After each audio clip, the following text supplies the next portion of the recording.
Hello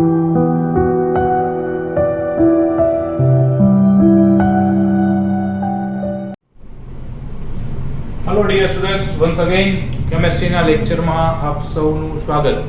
આપણે લોકો ધોરણ 12 માં ચેપ્ટર નંબર 2 એટલે કે દ્રાવણો કરી રહ્યા છીએ. એમાં આજે 11મો લેક્ચર પહોંચ્યા છે. લાસ્ટ લેક્ચરમાં આપણે ઠાર બિંદુ એટલે શું, ઠાર બિંદુ અવનયન એટલે શું, મોલલ અવનયન અચળાંક આ બધી ચર્ચા કરી અને દ્રાવક કરતા દ્રાવણનું ઠાર બિંદુ ઘટે છે એની થિયરી કરી અને એના ઉપરથી આણ્વીય દળ ગણવાનું સૂત્ર પણ આપણે મેળવ્યું અને એને લગતા દાખલાઓ પણ કર્યા. એક દાખલો આપણે બાકી હતો, એનાથી આજે શરૂઆત કરીએ. એ દાખલો છે સ્વાધ્યાયનો 21મો. એમાં આપણને કીધું છે કે બે તત્વો A અને B સંયોજાઈને એટલે કે ભેગા થઈને બે સંયોજન બનાવે છે. કયા કયા બે સંયોજન બનાવે છે? તો કે એક AB2 અને એક AB4. બે તત્વો A અને B ભેગા થઈ અને AB2 અને AB4 નામના બે સંયોજનો બનાવે છે. એમને 20 ગ્રામ બેન્ઝીનમાં ઓગાળવામાં આવે. આ બેને 20 ગ્રામ બેન્ઝીનમાં ઓગાળવામાં આવે તો AB2 નો 1 ગ્રામ 20 ગ્રામ બેન્ઝીનમાં જો AB2 ઓગાળવામાં આવે 1 ગ્રામ તો ઠાર બિંદુમાં 2.3 કેલ્વિનનો ઘટાડો થાય છે. અને જો AB4 ઓગાળવામાં આવે 1 ગ્રામ તો ઠાર બિંદુમાં 1.3 કેલ્વિનનો ઘટાડો થાય છે. અને બેન્ઝીનનો મોલર અવનયન અચળાંક છે 5.1 કેલ્વિન કિલોગ્રામ પ્રતિ મોલ. તો A અને B ના પરમાણ્વીય દળ ગણવાના છે. એટલે એક્ચ્યુઅલી દ્રાવકનું વજન આપ્યું છે, દ્રાવ્યનું વજન આપ્યું છે અલગ અલગ કેસમાં. ઠાર બિંદુનો ઘટાડો એટલે ડેલ્ટા TF આપ્યું છે અને KF આપ્યું છે. A ને B ના પરમાણ્વીય દળ ગોતવાના છે. એટલે સિમ્પલ છે કે ડાયરેક્ટ આપણને કઈ પરમાણ્વીય દળ મળશે નહીં. આપણને આમાંથી મળી શકે શું? તો કે આણ્વીય દળ મળી શકે. Okay fine. તો એકવાર AB2 ની વેલ્યુઝ મૂકી અને AB2 માટે આણ્વીય દળ ગણી લઈ, પછી AB4 માટે ગણી લઈ, પછી કઈક પરમાણ્વીય દળનો મેળ કરશું. ઓકે, તો સૌથી પહેલા આપણે જોઈએ AB2 માટે.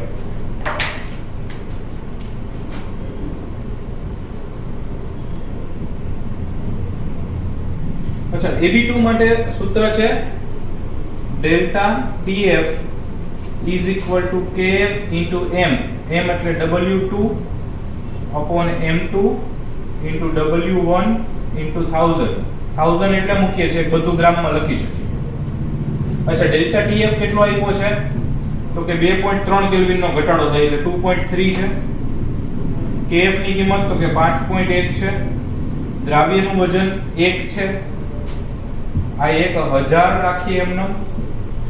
M2 ગણવું છે અને દ્રાવકનું વજન છે 20. બહુ સિમ્પલ. તો આના ઉપરથી તમે કરતા બનાવો તો M2 કેટલો થાય? તો કે M2 થશે 5.1 into 1 into 1000 upon 2.3 into 20. તો આ જે મળશે એ AB2 માટે M2 બરાબર કેટલું થશે? તો કે 5.1 into 1 into 1000 is divided by 2.3 is divided by 20 એટલે થશે 110.87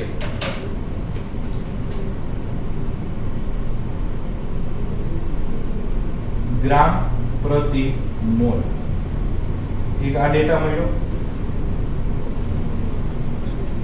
ઓકે, સેમ આપણે કરીએ AB4 માટે.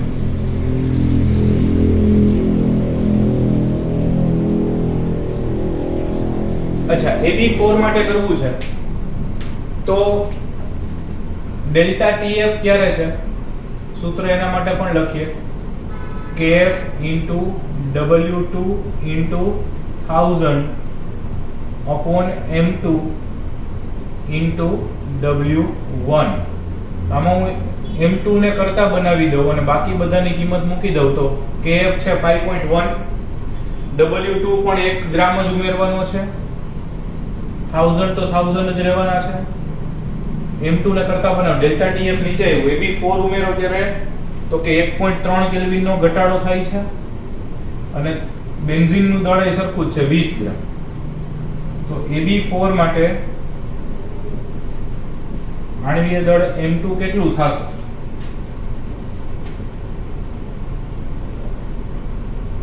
તો કે એની કેલ્ક્યુલેશન કરીએ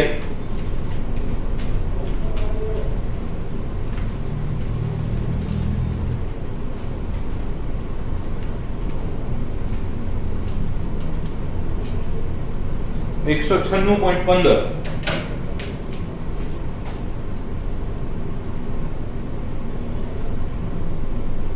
ગ્રામ પ્રતિ મોલ.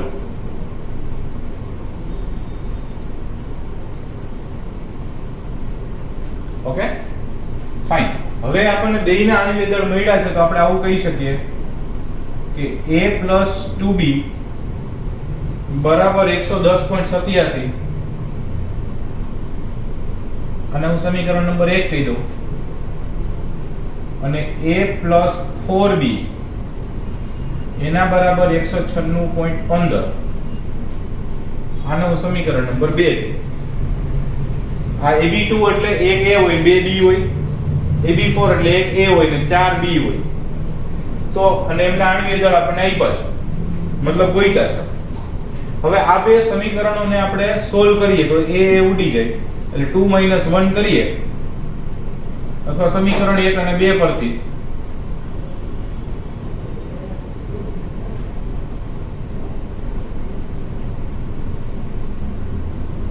બે માંથી એક બાદ કરો એટલે A તો વયું ગયું, 4B માંથી 2B જાય તો 2B is equal to 196.15 માંથી 110.87 બાદ કરવાના છે એટલે આવશે 85.28. તો B બરાબર કેટલા થશે 85.28 ભાગ્યા 2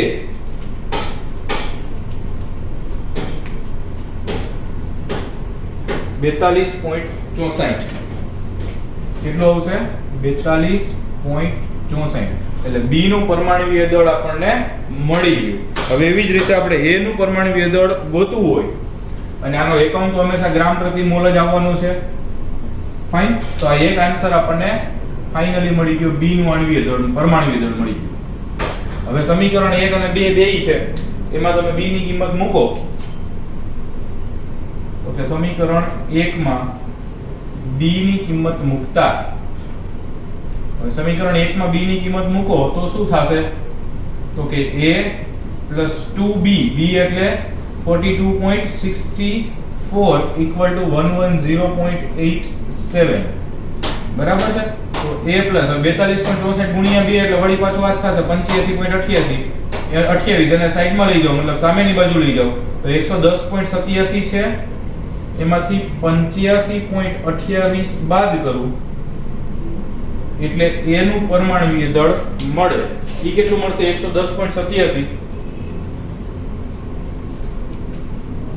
માઈનસ 85.28 એટલે 25.59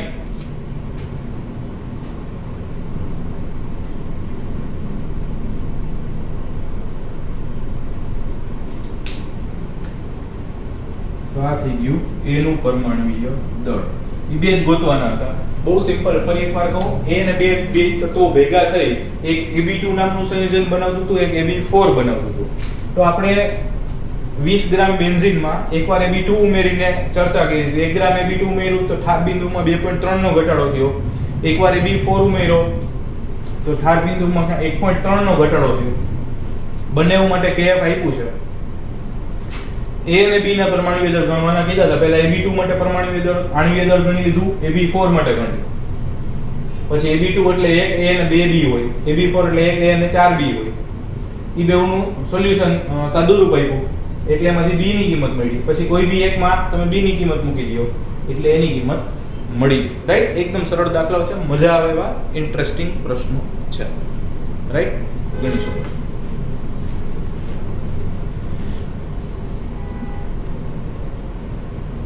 ઓકે મિત્રો, નેક્સ્ટ ક્વેશ્ચન છે સમજાવો. અર્ધપારગમ્ય પડદો,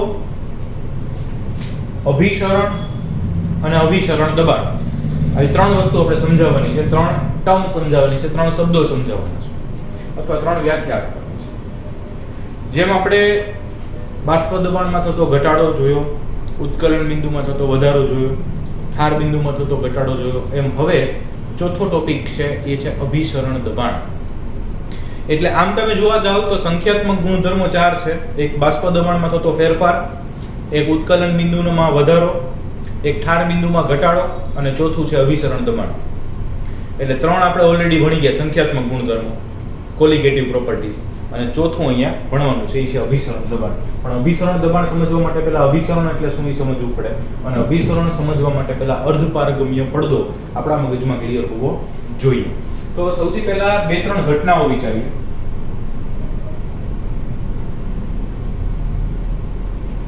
બે ત્રણ ઘટનાઓ અથવા તો આપણે કરેલા નાના ઘરગથ્થુ પ્રેક્ટિકલ વિચારીએ કે કાચી કેરીને જ્યારે બ્રાઇન દ્રાવણમાં એટલે મીઠાના પાણીમાં, ક્ષારીય પાણીમાં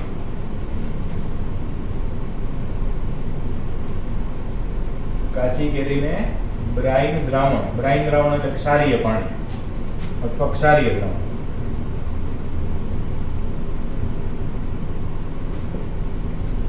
આથીએ છીએ ત્યારે તે સંકોચાઈ જાય છે.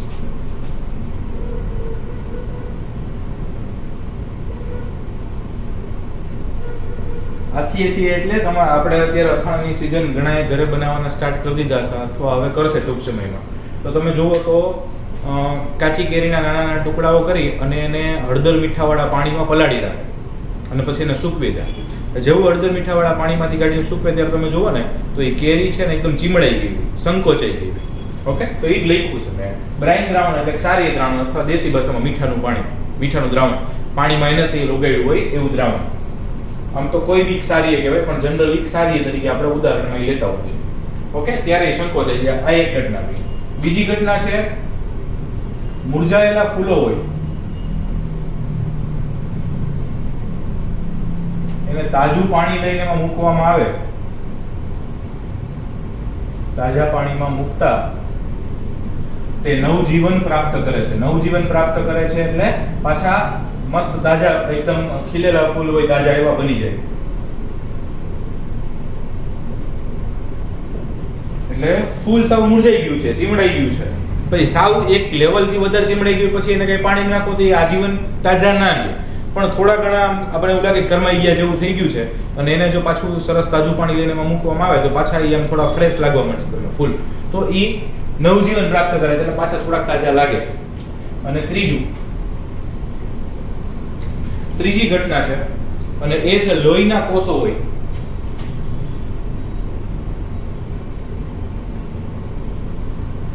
એને ક્ષારીય પાણીમાં મૂકવામાં આવે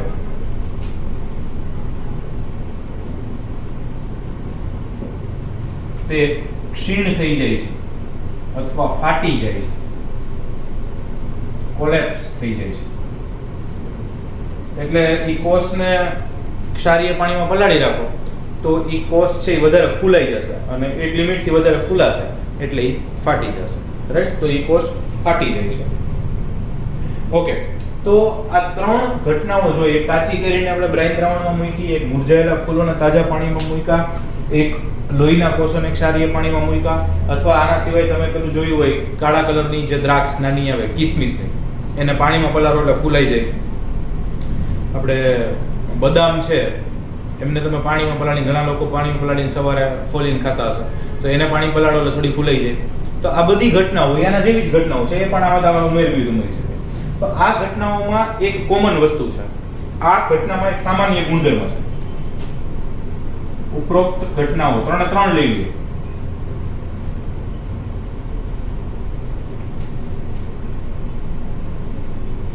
સામાન્ય બાબત શું છે? ઓકે, આ 3 ઘટનાઓમાં સામાન્ય બાબત એ છે કે ઈ જે કાચી કેરી લ્યો, ફૂલ લ્યો કે લોહીના કોષો લ્યો, બધા જ એક ચોક્કસ પડદાથી બંધિત છે.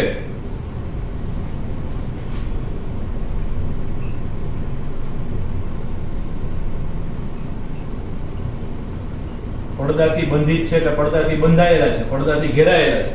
એક ચોક્કસ એવું લેયર, એક ચોક્કસ એવું પડ, સ્તર એનાથી ઘેરાયેલા છે. પછી કેરી હોય તો એની ઉપર એ પડ હશે, મુરઝાયેલા ફૂલો હશે તો હશે, અને લોહીના કોષોને પણ હશે. તો આવી રીતે એ બધાયમાં એક પડદો આવેલો છે એટલી આપણને ખબર પડે છે. હવે આવો પડદો, આ બધા એક પડદાથી ઘેરાયેલા છે. એ પડદા કેવા દેખાય એની એક વાત કરી લઈએ. તો કે આ પડદા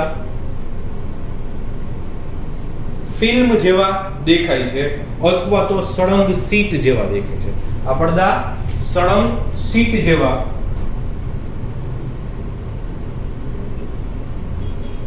અથવા ફિલ્મ જેવા દેખાય છે. હવે ફિલ્મ એટલે આપણે આ મૂવી જોતા હોય એ ફિલ્મ નહીં. આપણે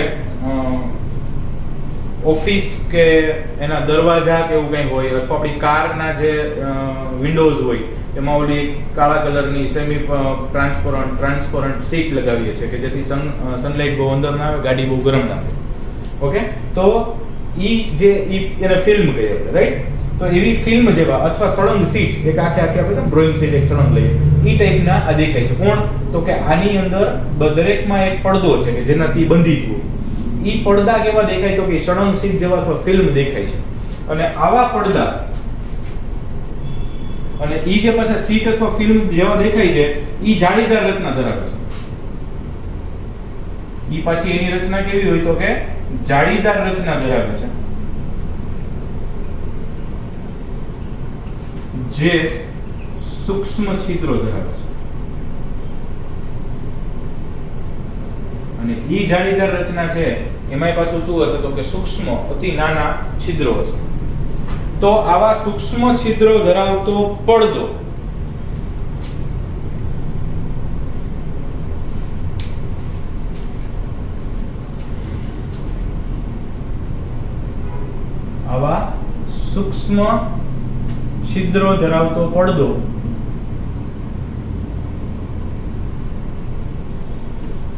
કે જેમાંથી દ્રાવકના નાના કણો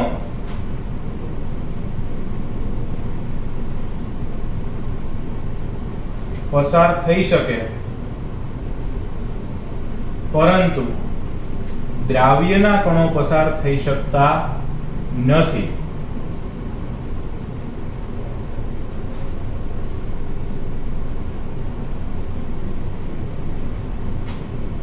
તેને અર્ધપારગમ્ય પડદો કહે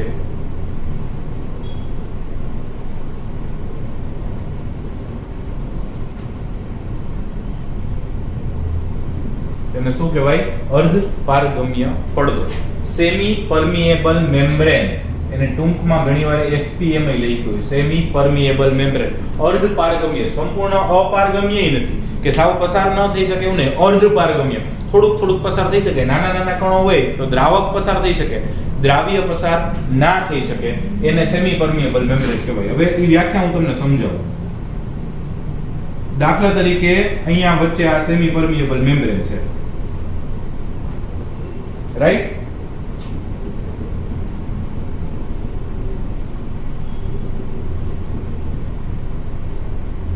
આ સાઈડ સપોઝ NaCl નું દ્રાવણ છે, જલીય દ્રાવણ છે, અને આ સાઈડ પાણી ભરેલું છે.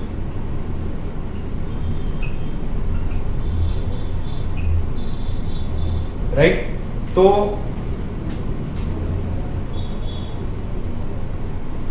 હવે આ મેમ્બ્રેન છે એમાંથી દ્રાવકના કણો પસાર થઈ શકશે. આમાં દ્રાવક શું છે? તો કે પાણી. આમાં દ્રાવક શું છે? તો કે પાણી. દ્રાવકના કણો પસાર થઈ શકે, દ્રાવ્યના કણો પસાર ન થઈ શકે. તો એક્ચ્યુઅલી આમાંથી આ NaCl બાજુથી પાણી કાં આમ જવું જોઈએ અને કાં પાણી આમ આવવું જોઈએ. કઈ બાજુ જાય? તો કે પાણીની, દ્રાવકની વધુ સાંદ્રતાથી ઓછી. જો દ્રાવકની કહું છું, દ્રાવણની નથી. જે બાજુ દ્રાવક વધુ હોય ત્યાંથી ઓછા તરફ જાય. તો ચોખ્ખી વાત છે, ખાલી પાણી હોય એમાં દ્રાવકની સાંદ્રતા વધુ હોય ને, તો આ બાજુ પાણીના અણુઓ આવે, પણ આ બાજુથી પાણીના કે NaCl ના અણુ જઈ શકતા નથી. તો એવા પડદાને અર્ધપારગમ્ય પડદો કહેવાય, સેમી પરમિએબલ મેમ્બ્રેન તરીકે ઓળખાય છે.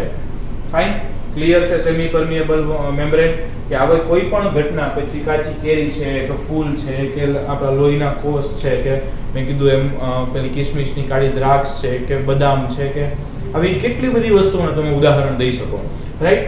તો એ બધામાં એક સીટ જેવી રચના હોય છે. એ સીટ જેવી રચના પાછી જાળીદાર હોય છે અને એ જાળીદાર રચના પાછા સૂક્ષ્મ છિદ્રો ધરાવતી હોય છે.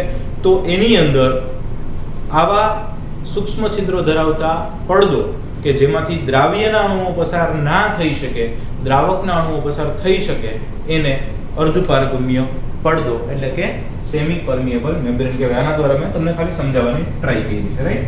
આના થોડા ઉદાહરણ દેવા હોય, બરાબર, તો દઈ શકાય. આમાં ઉદાહરણમાં તમે દઈ શકો પ્રાણીના મૂત્રાશયની કોથળી, એ સરસ મજાનો અર્ધપારગમ્ય પડદો છે. પછી સેલોફેન પેપર છે, પાર્ચમેન્ટ પેપર છે,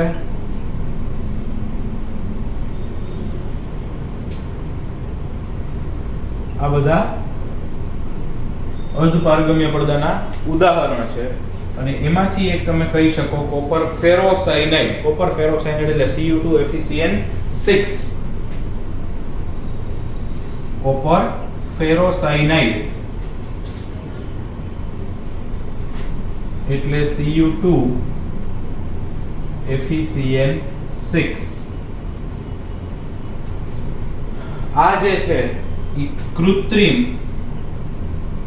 અથવા સંશ્લેષિત શ્રેષ્ઠ અર્ધપારગમ્ય પડદો છે.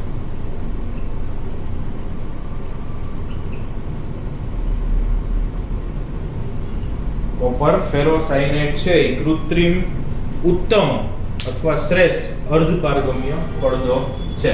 શ્રેષ્ઠ કરતા ઉત્તમ શબ્દમાં સારો લાગશે બધાને.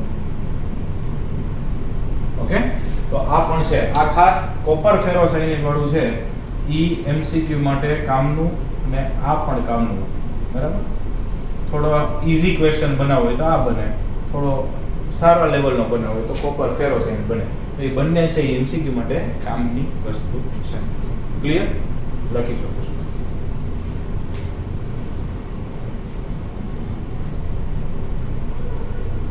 ઓકે, બીજો શબ્દ સમજીએ, અભિસરણ. અચ્છા, અભિસરણ એટલે આમ જો તો ઓસ્મોસિસ. ઓકે, હવે અભિસરણ ઘટના એટલે શું? તો એક વ્યાખ્યા એ આપી શકાય કે જ્યારે દ્રાવક અને દ્રાવણને અર્ધપારગમ્ય પડદા મારફતે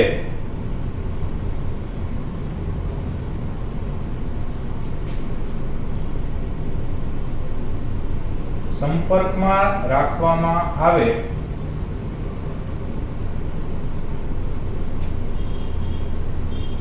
ત્યારે દ્રાવકના અણુઓ આપમેળે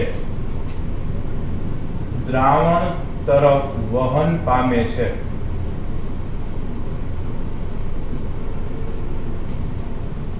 આ ઘટનાને અભિસરણ કહે છે. ઓસ્મોસિસ કહેવાય. દ્રાવક અને દ્રાવણને ભેગા કર્યા છે, પણ ઈ દ્રાવક અને દ્રાવણ ભેગા થઈ પણ વચ્ચે આપણે એક અર્ધપારગમ્ય પડદો રાખ્યો, જેમ હમણાં મેં ઉદાહરણ આપ્યું એ પ્રમાણે. જેવા ભેગા કરો એટલે દ્રાવકના અણુઓ દ્રાવણ તરફ આપમેળે વહન પામવા માંડે. આ આપમેળે વહન પામવાની ઘટના એને જ કહેવાય ઓસ્મોસિસ એટલે કે અભિસરણ. ઓકે, આની બીજી વ્યાખ્યા આપવી હોય તો કંઈક આવું આપી શકાય. અથવા મંદ અને સાંદ્ર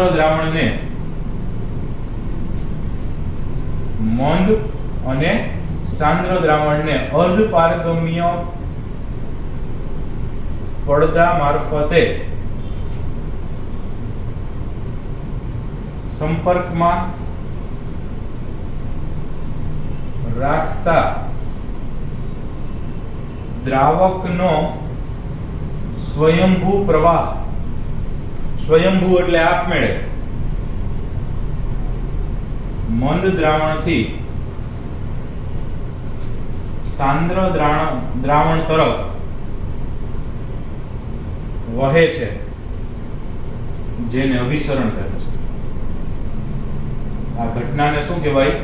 અભિસરણ ઘટના કહેવાય. મંદ અને સાંદ્ર દ્રાવણને ભેગા કર્યો કે સર નક્કી કરી લ્યો દ્રાવક દ્રાવણ ભેગા કરવા છે કે મંદ ને સાંદ્ર, તો કે હાલે સાંદ્રતાનો તફાવત હોય એવા કોઈ પણ બે ને ભેગા કરી શકાય. બે દ્રાવણ હોય તોય ચાલે, બેની સાંદ્રતાઓ જુદી હોવી જોઈએ. એક મંદ દ્રાવણ હોવું જોઈએ, એક સાંદ્ર દ્રાવણ હોવું જોઈએ. અને જો એક બાજુ દ્રાવક જ રાખે બીજી બાજુ દ્રાવણ રાખે તોય ચાલે. દ્રાવકના અણુઓનો પ્રવાહ જશે, પણ ક્યાંથી ક્યાં જાય?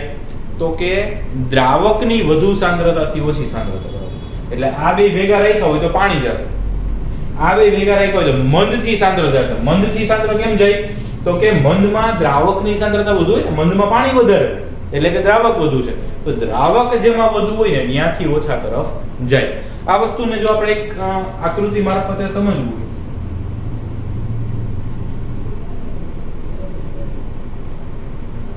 તો સમજી શકીએ.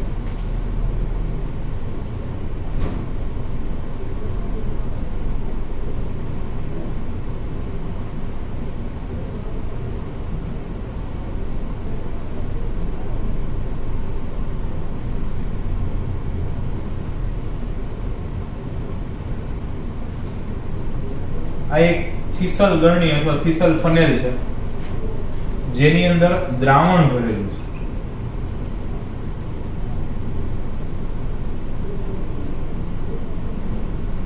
એને આપણે દ્રાવક ભરેલા એક પાત્રમાં ડુબાડીએ છીએ.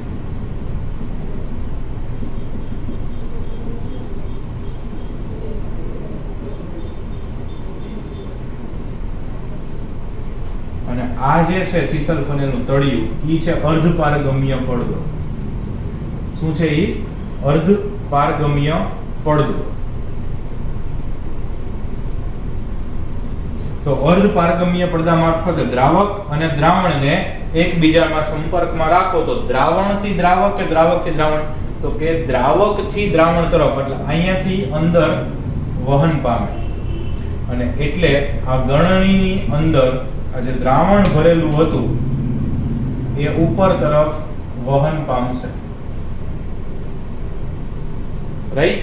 અને ઉપર તરફ વહન પામે એટલે દ્રાવક છે એ આપમેળે અહીંથી અહીંયા ગયું, તો આ ઘટનાને અભિસરણ કહેવાય. બીજું કે આ જે અભિસરણ થયું છે એ સપોઝ રોકવું છે મારે, આ પાણીને આમ ઉપર ચડવા નથી દેવું. અભિસરણ નહોતું ત્યારે સપોઝ એટલું દ્રાવણ ભર્યું, તો અભિસરણ થયું એટલે આમાં દ્રાવક એન્ટર થયું, એટલે દ્રાવણ ઉપર ચડ્યું. તો મારે અભિસરણની ઘટના અટકાવવી હોય તો કે તમારે દ્રાવણમાં એક પ્રકારનું બળ લગાડવું પડે, એક પ્રકારનું દબાણ લગાડવું પડે. તો અહીંયાથી મારે અહીંયા દ્રાવણ ઉપર એક પ્રકારનું દબાણ લગાડવું પડે. કેટલું? તો કે એટલું કે જે અભિસરણની ઘટનાને અટકાવી શકે. તો અભિસરણ ઘટનાને અટકાવવા માટે દ્રાવણ ઉપર અથવા સાંદ્ર દ્રાવણ ઉપર લાગવું પડતું દબાણ અથવા લાગુ પાડવું પડતું દબાણ એને કહેવાય અભિસરણ દબાણ. કે જેથી કરીને આ સ્વયંભૂ પ્રવાહ જે દ્રાવકમાંથી દ્રાવણમાં જાય છે એને અટકાવવો હોય તો એને અટકાવવા માટે જરૂરી દબાણ એને કહેવાય અભિસરણ દબાણ. દ્રાવકથી દ્રાવણ ના સ્વયંભૂ પ્રવાહને એટલે કે અભિસરણને અટકાવવા માટે જરૂરી દબાણ એને કહેવાય અભિસરણ દબાણ. રેડી? આ થયું અભિસરણ. અભિસરણ દબાણની એક્ઝેક્ટ ડેફિનેશન આપી આના પછી આટલું લખી શકો.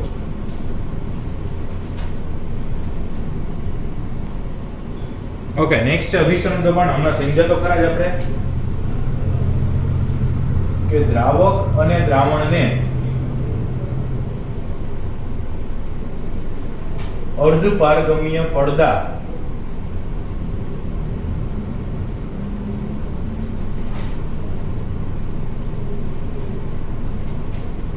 વડે સંપર્કમાં લાવી,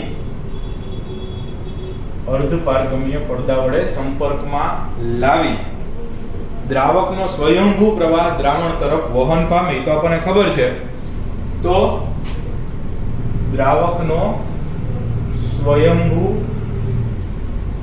પ્રવાહ અટકાવવા જરૂરી દબાણને અભિસરણ દબાણ કહેવાય.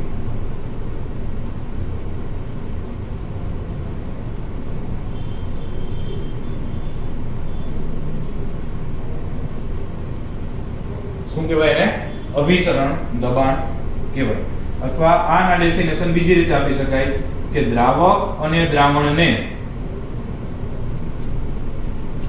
અર્ધપારગમ્ય પડદા એટલે કે સેમી પરમિએબલ મેમ્બ્રેન સંપર્કમાં લાવી, સંપર્કમાં જેવું લાવો એટલે દ્રાવક છે એ આપમેળે દ્રાવણ તરફ વહન પામે, એટલે કે શું થાય તો કે અભિસરણ થાય.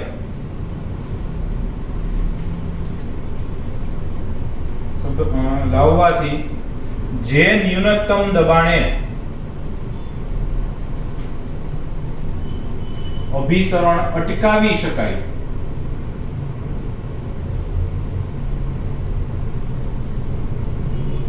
તે દબાણને અભિસરણ દબાણ કહે છે. ઓસ્મોટિક પ્રેશર કહેવાય અને ઇંગ્લિશમાં કહેવાય ઓસ્મોટિક પ્રેશર, અભિસરણ દબાણ. ટૂંકમાં આપણે એમ કીધું કે આમાં દ્રાવકનો સ્વયંભૂ પ્રવાહ અટકાવવા જરૂરી દબાણ અથવા આમાં અભિસરણ અટકાવવા, તો એકચ્યુઅલી દ્રાવકનો સ્વયંભૂ પ્રવાહ એને જ અભિસરણ કહેવાય. એટલે ખાલી શબ્દો બદલાયા છે, શબ્દોની રમત છે, બાકી એમાં કંઈ છે નહીં. અચ્છા, આમને થોડું વ્યવસ્થિત સમજવું હોય તો સપોઝ કે બે પાત્રો છે,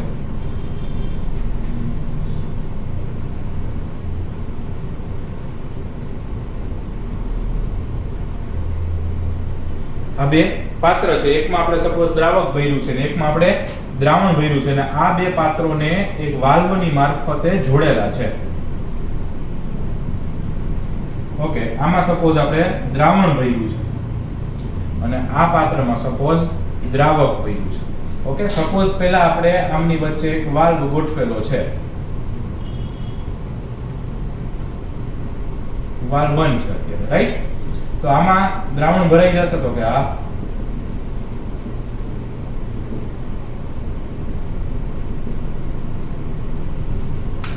આની અંદર દ્રાવક ભરાઈ જશે.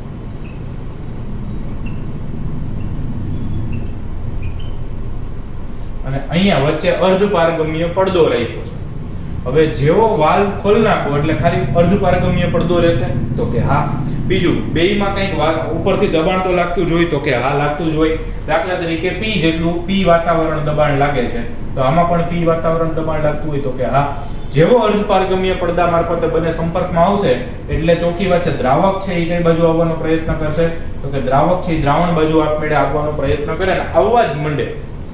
એ આવતો અટકાવવા માટે અહીંથી આ દ્રાવક નાણુવામાં આવે છે, એ અટકાવવા માટે તો કે અહીંયા તમે દબાણ આપો કઈ તો એ આવતા અટકે, તો અહીંયા જે વધારાનું દબાણ આપવું પડે એને કહેવાય અભિસરણ દબાણ. આ દ્રાવકના અણુઓને આમ આવવા માટે જે દબાણ આપવું પડશે, અહીંયાથી આ ઘટક કણો આમ આવે છે, આના પ્રવાહીના અણુઓ દ્રાવકના અણુઓ આ બાજુ આવે છે, એને અટકાવવો હોય તો કે અહીંથી આપણે કંઈક દબાણ બનાવવું પડે કે જેથી કરીને પ્રેશર અહીંથી વધારે લાગતું હોય તો આ બાજુ ન આવી શકે, તો એ વધારાનું જે પ્રેશર આપવું પડે એને કહેવાય પાઈ. અને પાઈ એટલે કાઈ નહીં, આપણે જોઈતું અભિસરણ દબાણ, ઓસ્મોટિક પ્રેશર. ક્લિયર છે? તો ત્રણ શબ્દો સરસ મજાના સમજ્યા. અર્ધપારગમ્ય પડદો, સેમી પરમિએબલ મેમ્બ્રેન, બીજું ભણ્યા આપણે અભિસરણ એટલે કે ઓસ્મોસિસ, અને ત્રીજું ભણ્યા અભિસરણ દબાણ એટલે કે ઓસ્મોટિક પ્રેશર. રાઈટ? આટલું લખી શકો છો, પછી આગળ જોઈએ. ઓકે, નેક્સ્ટ ક્વેશ્ચન છે અભિસરણ દબાણની મદદથી દ્રાવ્યનું મોલર દળ મેળવવાનું સૂત્ર તારવો, એવું આપણને કીધું છે. તો અભિસરણ દબાણની મદદથી દ્રાવ્યનું મોલર દળ મેળવવાનું, એટલે અહીંયા તો આપણે છેલ્લા સ્ટેપમાં પહોંચી ગયા છીએ. એટલે જો આપણે 3 કે 4 માર્કમાં ક્વેશ્ચન પૂછે ને તો આપણે અભિસરણ એટલે શું એ કહેવું પડે, અભિસરણ દબાણ એટલે શું એ કહેવું પડે, અને પછી આ સાથે મતલબ ઈ કમ્બાઈન કરીને લખવું પડે. પણ મેં અહીંયા સેપરેટ કરીને એટલે લખ્યું કરાયું કે જુદા જુદા એક એક શબ્દો આપણને સમજાય. બરાબર? એક એક શબ્દ સમજાય કે અભિસરણ એટલે આ અર્ધપારગમ્ય પડદો એટલે આ અભિસરણ દબાણ એટલે આ એક્ચ્યુઅલી કન્ટિન્યુટીમાં અભિસરણ એટલે શું એની વ્યાખ્યા આપવાની, અભિસરણ દબાણ એટલે શું એની વ્યાખ્યા આપવાની, અને પછી આપણે આ સૂત્ર મેળવવાનું જો 3 કે 4 માર્કમાં પૂછાય તો. ઓકે, તો આમાં એવું કહી શકાય કે પ્રાયોગિક રીતે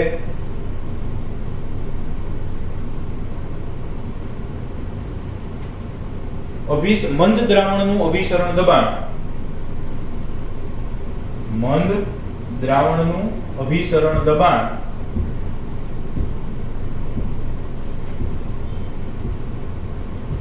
એ દ્રાવણની મોલારિટીના સમપ્રમાણમાં હોય.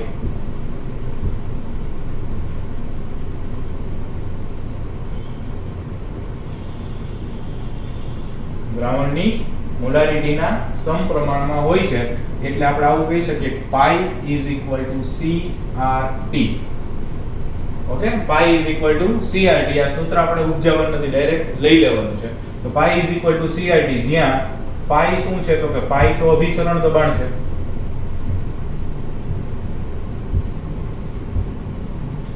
C શું છે તો કે સાંદ્રતા છે દ્રાવણની મોલારિટીમાં. R શું છે તો કે આદર્શ વાયુ અચળાંક છે અથવા વાયુ અચળાંક છે. અને T છે એ નિરપેક્ષ તાપમાન છે, મતલબ કે તાપમાન છે. નિરપેક્ષ એટલે કોઈની સાપેક્ષે ના લીધું હોય કે ભાઈ અહીંયા આપણે 300 ડિગ્રી સેલ્સિયસ સપોઝ લેવું છે તો એ તાપમાન થઈ ગયું. ઓકે, હવે સાંદ્રતા એટલે આપણને ખબર છે. સાંદ્રતા એટલે શું થાય કે સાંદ્રતા C એટલે તો મોલ પ્રતિ લીટર થાય, તો N2/V થાય. મોલ પ્રતિ લીટર, મોલારિટીનું સૂત્ર શું તો કે મોલ પ્રતિ લીટર. તો C ની બદલે હું એવું મૂકી શકું તો કે હા, તો પાઈ is equal to N2RT/V. Okay, હવે N એટલે કારણ કે મોલ N2 એટલે તો વજનના છેદમાં અણુભાર. આ વજન લખી જ નાખે, જગ્યા છે તો ક્યાં ઉપરની છે નહીં. આ વજન આ છેદમાં અણુભાર એટલે વજનના છેદમાં અણુભાર એટલે મોલ. તો અહીંયા મારી પાસે મોલ છે આપણી પાસે, તો હું ત્યાં વજનના છેદમાં અણુભાર મૂકી શકું તો કે અરે મૂકી જ શકાય ને. પાઈ is equal to W2RT upon M2V. Okay, આ N2 બરાબર શું મૂક્યું તો કે મેં W2/M2 મૂક્યું. હવે આમાંથી હું M2 ને કરતા બનાવી દઉં એટલે આવશે WRT અથવા W2RT છેદમાં પાઈ. આ થઈ ગયું આણ્વીય દળ મેળવવાનું સૂત્ર, જ્યાં M2 બરાબર દ્રાવ્યનું આણ્વીય દળ.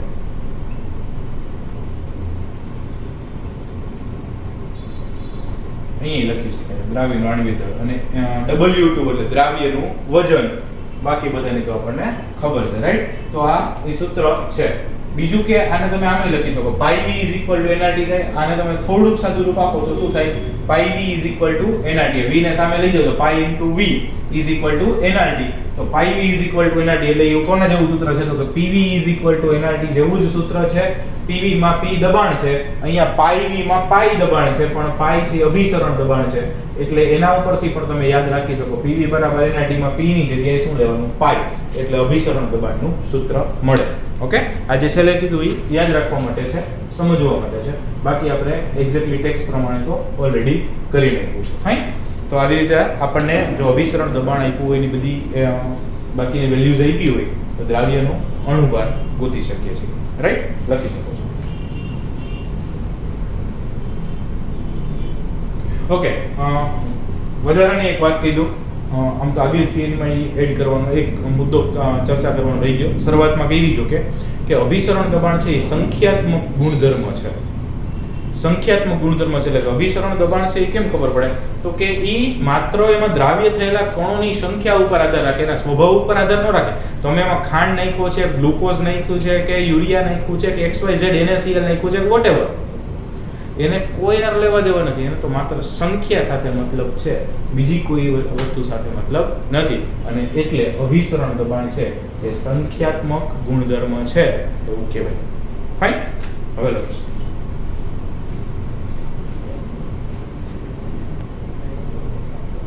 ઓકે મિત્રો, નેક્સ્ટ છે કોયડો 11મો એટલે કે ઉદાહરણ 11મું. એમાં આપણને એવું કીધું છે કે પ્રોટીનનું 200 સેન્ટીમીટર ક્યુબ જલીય દ્રાવણ. પ્રોટીનનું દ્રાવણ છે, દ્રાવણનું કદ કેટલું છે તો કે 200 સેન્ટીમીટર ક્યુબ. ઓકે, એટલે V cube 200 centimetre cube. Centimetre cube એટલે ml, એટલે કે 200 ml એટલે કે 0.2 લીટર.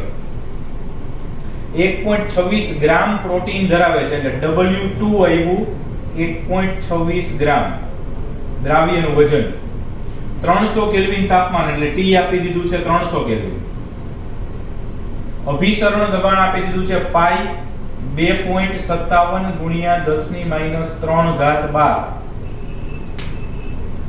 તો પ્રોટીનનું મોલર દળ એટલે M2 ગણવાનું છે અને અહીંયા R ની કિંમત લેવી પડશે 0.08314 અથવા 0.083 દબાણ બારમાં હોય કદ લીટરમાં હોય તાપમાન કેલ્વિનમાં હોય ત્યારે R ની કિંમત આવે 0.083 અને એમનો એકમ એ બહુ મોટો છે litre bar mole inverse kelvin inverse શું આવે એનો એકમ litre bar mole inverse kelvin inverse right તો આ થઈ ગયો K નો સોરી R નો એકમ હવે અહીંયા આગળ આપણે હમણાં જે સૂત્ર મેળવ્યું હતું એ સૂત્ર પ્રમાણે જ આપણે આગળ વધવાનું છે બરાબર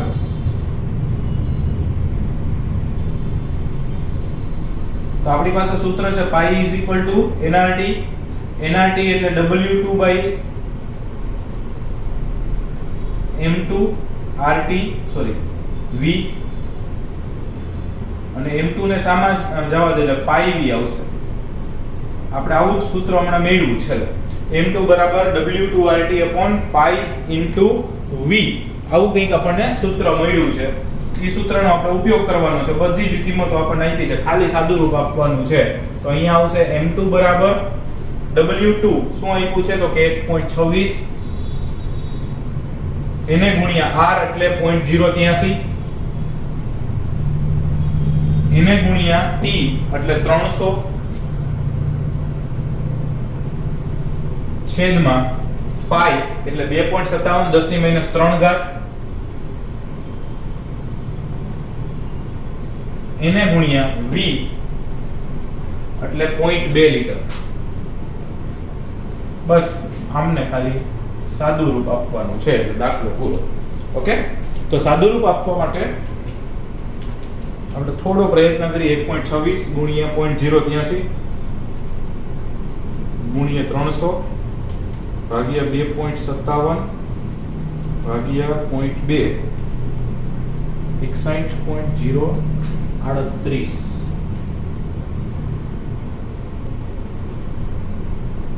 ગુણ્યા 10 - 3 ઘાત એટલે 61.038 એટલે 61.039 ફાઇન આટલું એમનું આણ્વીય દળ મળે